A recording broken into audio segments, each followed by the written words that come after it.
معرفی کتاب امروز. کتاب خرده‌های من نوشته بانو سارینا معزنی است. خرده‌های من مجموعه‌ای از قطعات ادبی است که در فضایی میان شعر و نثر حرکت می‌کند.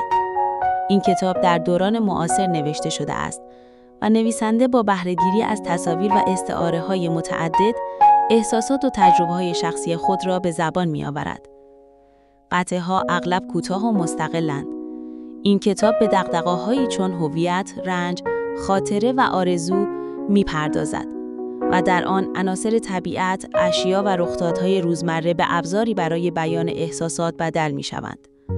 این کتاب در انتشارات حسن رسولی به چاپ رسیده است. شما می توانید این اثر ارزشمند را از اپلیکیشن و سایت طاقچه تهیه بفرمایید.